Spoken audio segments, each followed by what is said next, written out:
This is Pet Life Radio. Let's talk pets. Welcome to the Human-Animal Connection Show, where we believe we can communicate with all animals. Join us as we explore the 33 principles and healing methods of the human-animal connection. As animal lovers, we know that you share our commitment to making the world a kinder place for all creatures. Together, let's embrace the transformative healing power of the human-animal connection. Welcome, everyone, to the Human Animal Connection podcast. I'm your host and the executive director of the Human Animal Connection. And my guest is being licked, which is wonderful, by her dog Shadow. We'll meet Shadow and Lee in just a moment. But I want to say thank you so much for being with us here today. And we're going to be talking with Lee Atherton. She is the CEO of Phoenix Rising, which is service dogs who save lives, and Hope for Four Paws, which is about healing, purpose, and second chances. So their mission is to get life-saving service dogs into the homes and hands of people with PTSD and mental health disabilities whose lives are at risk. And we've talked a lot on our show, of course, about therapy dogs. And so it's only fair that we give service dogs their chance to shine. And that's what we're going to do in today's episode. So Lee, welcome to the show. Thank you very much. I'm so excited to be here. So tell us a little bit about Shadow, the dog that was just giving you a little face wash, which we love. Tell us about Shadow. Yeah, Shadow is my service dog. I've had him for about 8 years. 3 years ago, time flies, he was diagnosed with terminal cancer and given only a month to live. Wow. We call him our miracle dog now. So that was pretty devastating. I hadn't had him for too long. Long story short, he went to a local animal school, Tufts Medical School for veterinarians, and was put on in a clinical trial. Mm-hmm. They kept saying, if he makes it through the chemo, you might get 6 months. Mm-hmm.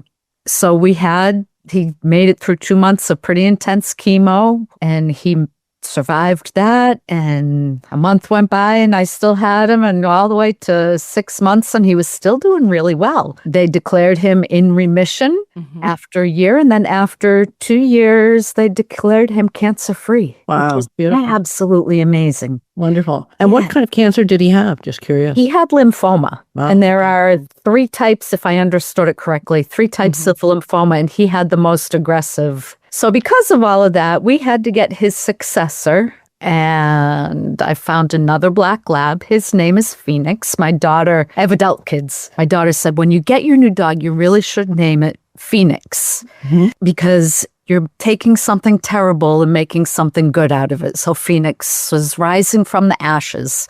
So we did. We got the dog. His name is Phoenix Rising. And that's the dog you have now that I was just seeing?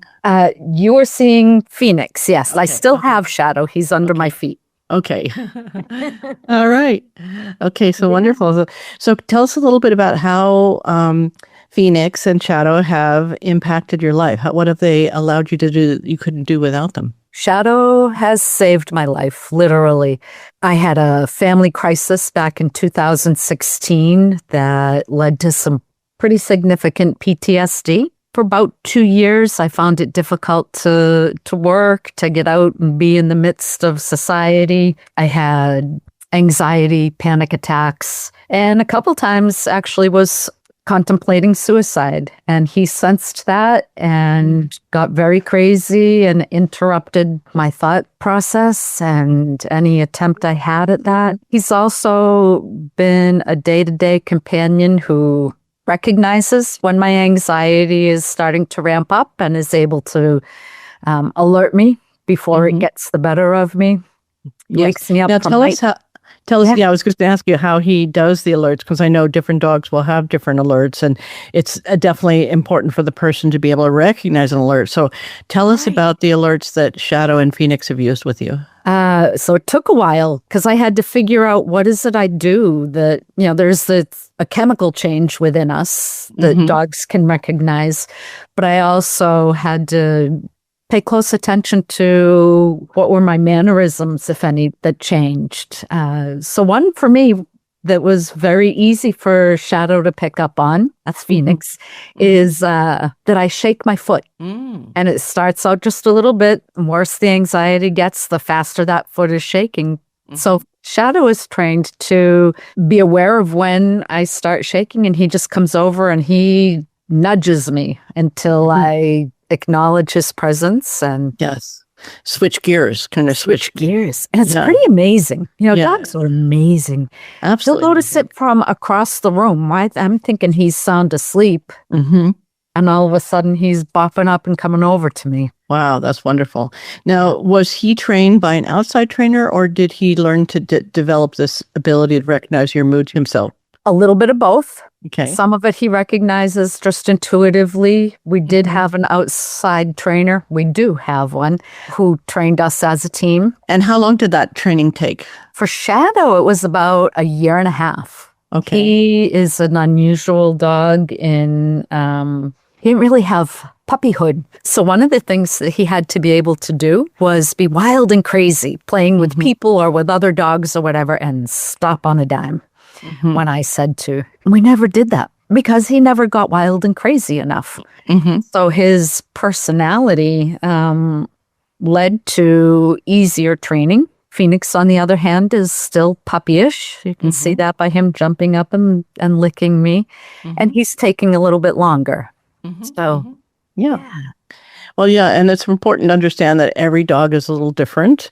And their training is going to be different, the time of their training and their natural abilities. I mean, I find, in volunteering at the shelters, about 20% of dogs that I see have the potential to become therapy dogs. So, the ability to read people, the desire to please, the desire to comfort, and so on. And so it's a relatively small percentage of dogs that really this is their purpose in life. And that doesn't mean that if they don't have that purpose that they're a bad dog. It just means that, like people, there are differences in what our purpose is, what brings us passion, what is our natural zone.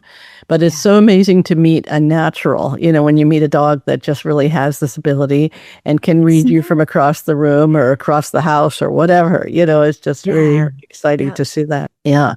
So I know you've also gotten involved in helping others. Tell us about your work, your mission, and how you help other people get service dogs.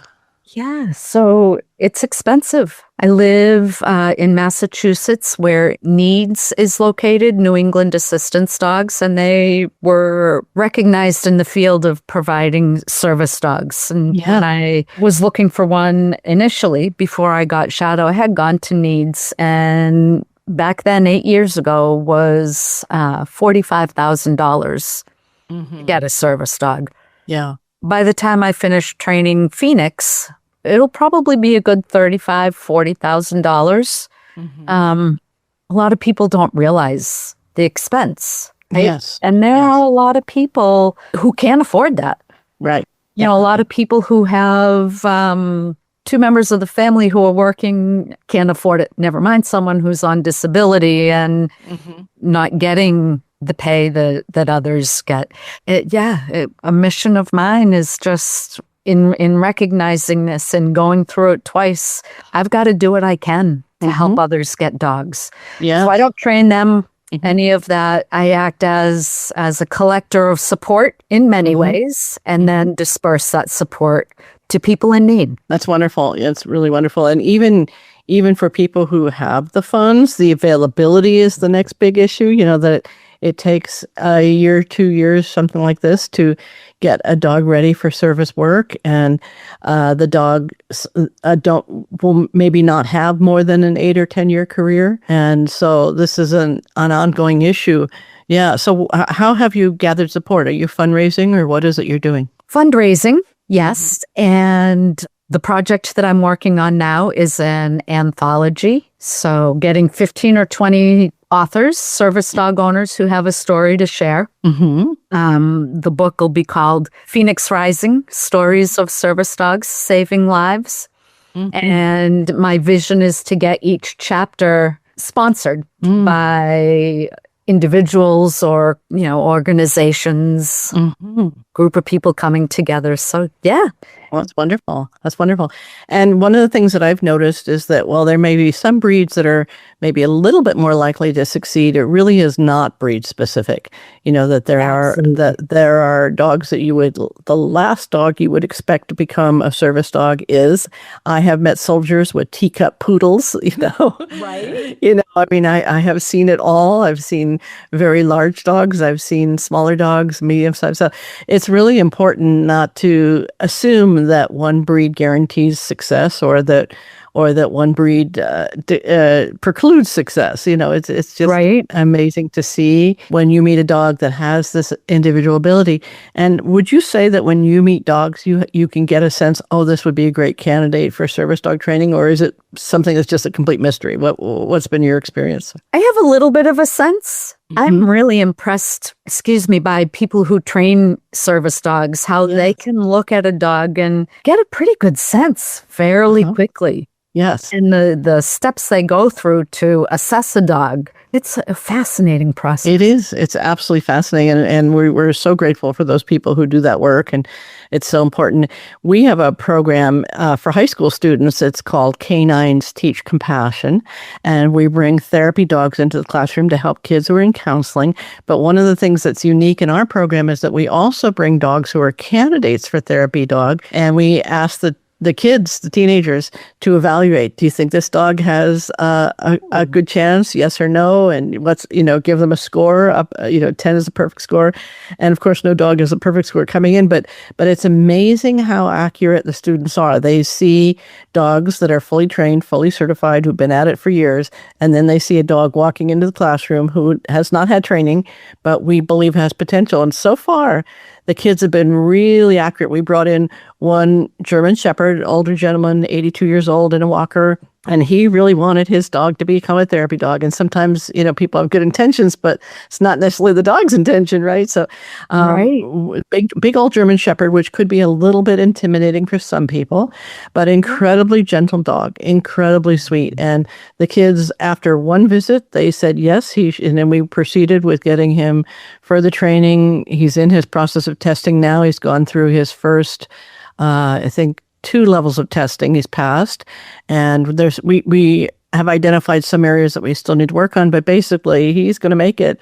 And so it's very rewarding for the kids because I let them know he passed his first test, he passed his second test. That's so cool. And they get to, it's because of you kids, which is really true because, I probably would have passed him anyway, but I tell the kids that they were really instrumental in making sure that this dog, who's a fairly young rescue dog, will have a career and will touch so many lives. So, yeah. It's very sweet. It's very sweet to see that happen.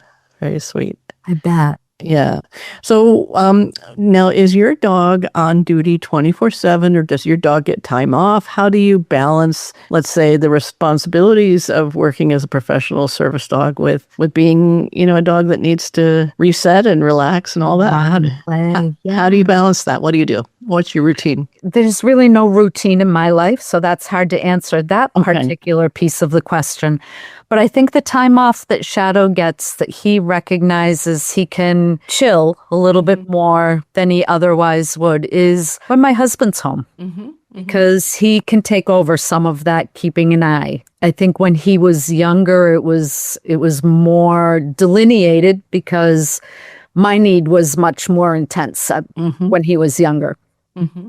So if we are out and about and he's got his vest on, for him, that's, yep, I'm working. There's no question. And I make a point of, on days especially where it's a long period of time when we're out, that I take the vest off and I just say, go have fun. Here's your marrow bone. Enjoy it. Yes. Don't worry about me. Yeah, that's wonderful. Yeah, it's so important for those of you who are working with service dogs or therapy dogs. You probably know this already, but just to say it in any case, is that dogs who have responsibilities to paying attention to humans need time where they're not on duty, where they can reset and relax. And especially for the therapy dogs who are working with people with trauma, they are taking on that energy and they need a chance to, reset and recharge and not have any responsibility. So that's wonderful.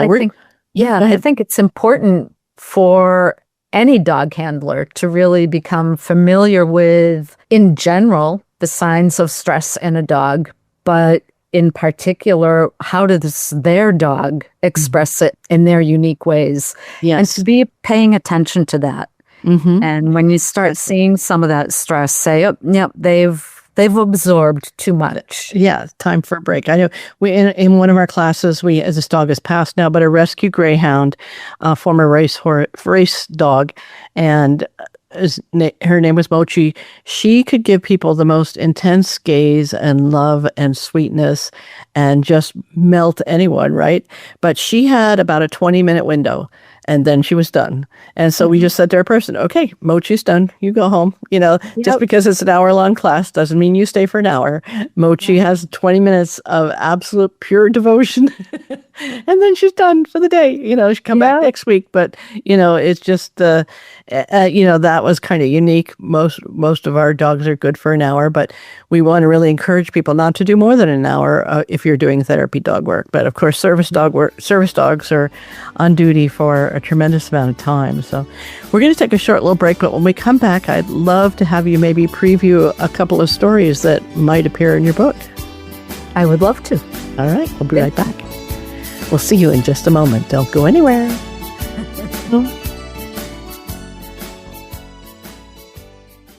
Real people, real stories. Our little dog developed this lymph problem. The chemotherapy lasted for 6 months, started developing more lymph nodes. So I thought I'd just try Carnivora. The lymph nodes started to go down. Then I took him into the vet to have him checked out, and there was no signs at all inside. My cat had issues that developed in his eye, and 3 months later, my veterinarian said, let's go ahead and remove the eye. I heard the Carnivora on advertising, so I said, you know what? I'm going to order this product. They did the procedure, they did all the tests, and they said, I don't know what you did. This product saved his eye. I've got a Labrador. She could hardly lift herself up off the floor. The treatment was chemotherapy. That's when I said, this could be the ticket. About 3 weeks, you could tell she was very alert. She was going on a 5-mile walk. She is just like prime again. Call 866-836-8735. That's 866-836-8735. Or visit carnivora.com. That's carnivora.com. Use promo code PETLIFE at checkout for 15% off your order at carnivora.com. Hey friends, if you like what you're hearing and want to learn more, check out Dr. Joseph's book, The Human-Animal Connection, Deepening Relationships with Animals and Ourselves. Or visit the website, thehumananimalconnection.org, to book an online consultation. Thank you for loving animals. Now back to the show. Let's Talk Pets on PetLifeRadio.com.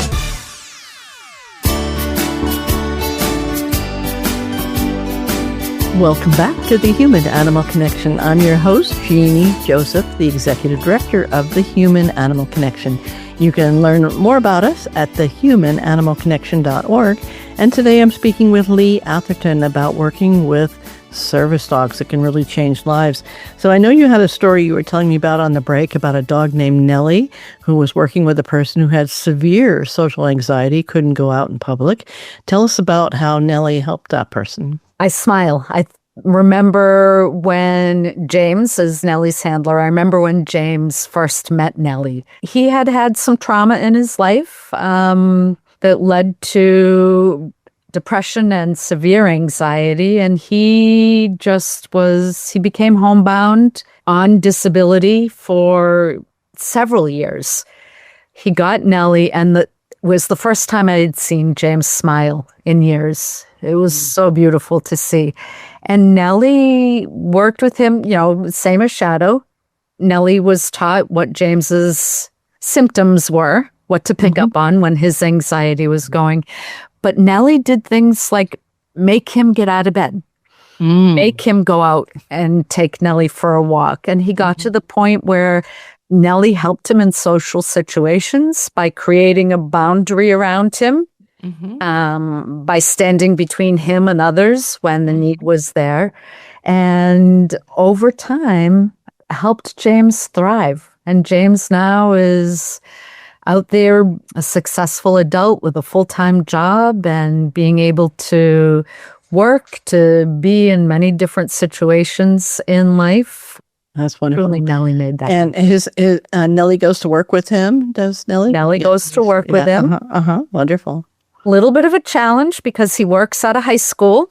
So I'm sure you know that all the kids are going to want to be patting Nellie. And you stay away from Nellie. Yeah.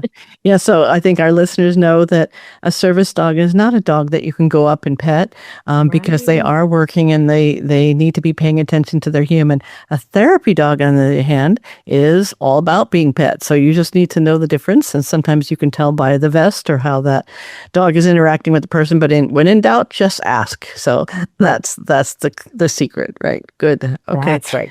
And then I know you had a young boy who had epilepsy, severe epilepsy, and he had to have an adult with him 24/7, which as a child is not so difficult, but as a teenager, that is not so easy. So tell us about that dog and that story and that boy. Yes. So his mom is a breeder of black labs and specifically wants to raise service dogs, potential service dogs. Mm-hmm. So she had some understanding of what they could do and all. She advocated for her son and was able to, I don't remember all the details, but she had his blood tested for what are the chemical changes in his blood when a seizure is coming on, and was able to identify that and then have a service dog in training that she trained to recognize that particular change. So now, he can go take a shower with his service dog with him, or he can go out with friends with his service dog with him, who alerts when long before he's ready to crash on the floor, right? Yeah, so that's so wonderful that the blood that would be inside the boy when he's about to, the dog could train to recognize the scent, even if the blood was in the boy, not in the sample. That's just truly amazing.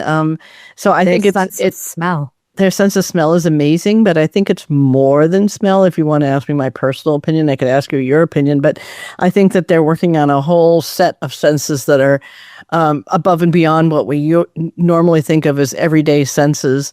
And I would agree. Yeah, it's really amazing to see animals who are sensing that. And about 10% of dogs without any training at all, and I'm talking about rescue dogs in shelters, will go home with somebody who has not had the ability to have a $45,000 service dog training program, and the dog will learn to alert for different things. So it's amazing, their abilities. And I think, if anything, we should have enormous respect for their sensitivities, even if we don't completely understand them. Right. Yeah.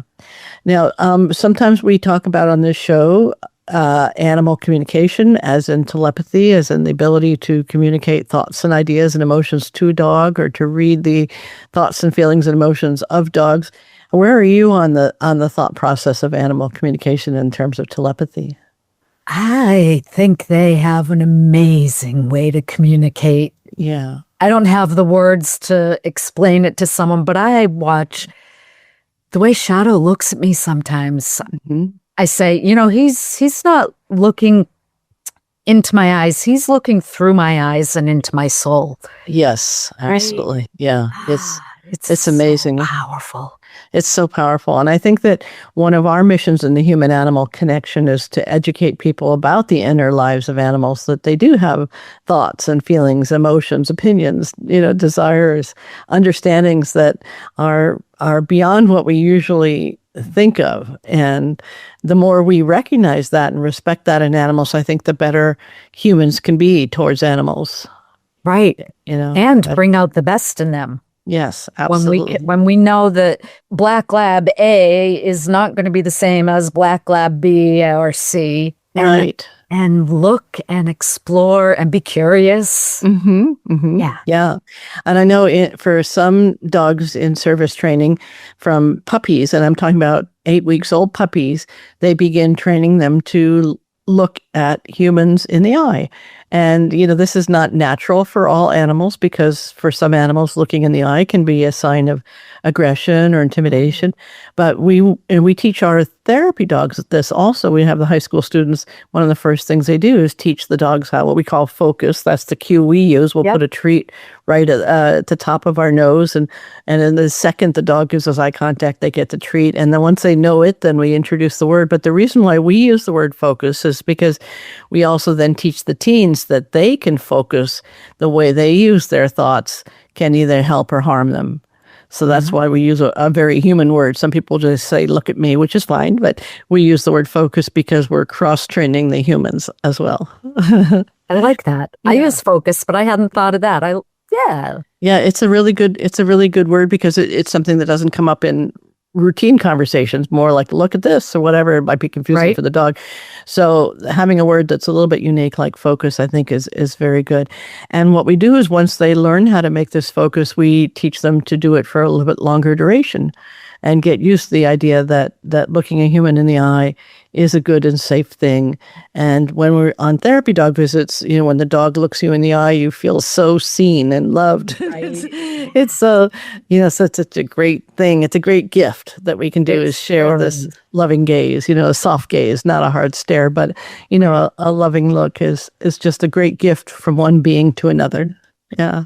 Yeah. And how often are we as humans in this crazy, chaotic world we live in, how often do we truly feel seen? Very rarely. Very rarely. Yeah. Yeah. Even with our families, even with coworkers, we're people we see all the time and we're all so busy in our heads, so that's what I think animals can bring to us is that moment of peace and presence and just the simplicity of just gazing into another being's eyes and recognizing there's a soul in there. It's not just a robot in fur or something. It's a sentient being, right? Yeah. Yeah. Wonderful. Well, how can people get in touch with you and support your work? My website, Phoenix Rising SDSL for ServiceDogsSavingLives.com. And there they can fill out a contact me form. My email's there, my phone number's there. I would love to hear people's stories, their thoughts. Yeah, wonderful. Well, Lee Atherton, thank you so much for the good work that you're doing with your own dogs and with helping other people and getting the word out about how service dogs can transform the lives of many people. So thank you. And thank you. This has been enjoyable. Thank you. Good. And thank you for all you do. Well, thank you so much. Yes. And you can learn more about our work at thehumanimalconnection.org, or you can read my book, The Human Animal Connection, that explains our 33 principles of healing, the work that we've done with shelter dogs and rescue dogs, and how many of them have become therapy dogs that have transformed lives. So we'll see you on our next episode. Bye for now. Thank you for tuning in to the Human Animal Connection Show. Please visit our website, thehumanimalconnection.org. There you can sign up for our free email newsletter, book a consultation, or check out our blogs and resources. Our best-selling book, The Human Animal Connection, is available on Amazon, and your donation of any amount keeps our nonprofit organization providing life-changing services. Let's Talk Pets, every week on demand, only on PetLifeRadio.com.